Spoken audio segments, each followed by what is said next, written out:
আসসালামু আলাইকুম। সকালের নাস্তার জন্য বলুন, বাচ্চাদের টিফিনের জন্য বলুন, কিংবা সন্ধ্যার জলখাবারের জন্য বলুন, পুষ্টিকর এবং মজাদার খাবার হিসেবে প্যানকেকের কিন্তু কোনো জুড়ি নেই।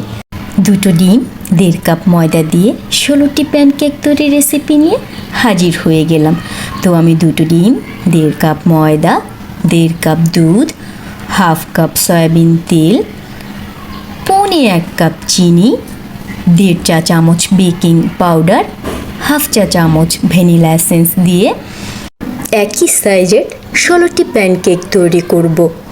তো প্রথমে ডিম দুটোকে ভালো করে ফেটিয়ে নিয়ে 1/2 চা চামচ ভ্যানিলা এসেন্স দিয়ে ভালো করে মিশিয়ে নিব। এখন আমি 1.5 কাপ দুধ ভালো করে মেশাবো। দুধটা আমি জাল করে ঠান্ডা করে নিয়েছি, একটু ঘন করে জাল করেছি, একটা সুন্দর ঘ্রাণ থাকে। আমি চিনিটা এখন দিয়ে দিলাম। চিনিটা খুব ভালো করে মেশাতে হবে।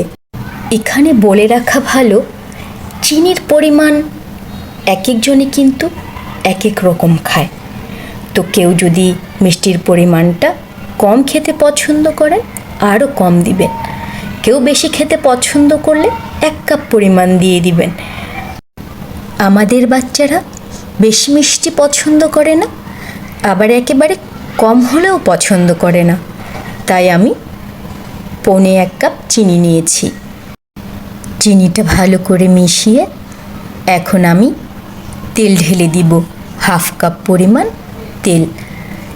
তেলটাকেও আমি ভালো করে মিশিয়ে নিব।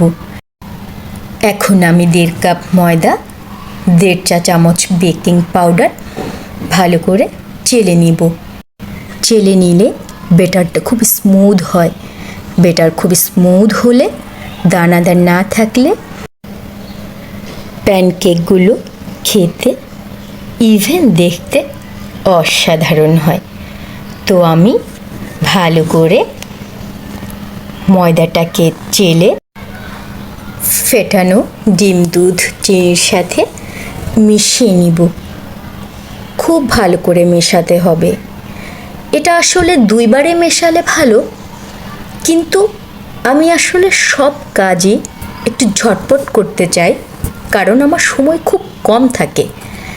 কিন্তু তাতে কি হয়েছে, আমার ব্যাটারটা যাতে পারফেক্ট হয় সেজন্য আমি ব্যাটারটাকে ছাঁকনি দিয়ে ভালো করে ছেঁকে নেব। দেখুন ব্যাটারটা কত সুন্দর হয়েছে। ব্যাটার সুন্দর হলে বানাতে সহজ ও সুবিধে হয়, রঙগুলো অনেক সুন্দর হয়। আমি এই চামচটা দিয়ে 1 চামচ করে 16টি প্যানকেক বানিয়ে নেব। কি সুন্দর গোল হয়েছে দেখেছেন, একদম চাঁদের মতো। সবগুলো কিন্তু ঠিক এমনই হয়েছে। আমি এখন ঢেকে দিব। খুব অল্প আছে কিন্তু প্যানকেক বানাতে হয়। যখন প্যানকেকের ভেতর দিয়ে এরকম ফোঁটা ফোঁটা আসে তখন প্যানকেকটাকে উল্টে দিতে হবে কয়েক সেকেন্ডের জন্য মাত্র। তারপরে প্যানকেক নামিয়ে নিতে হবে। দেখুন এপাশের রঙটাও কত সুন্দর এসেছে। ঠিক একই নিয়মে সবগুলো প্যানকেক বানিয়ে নিতে হবে।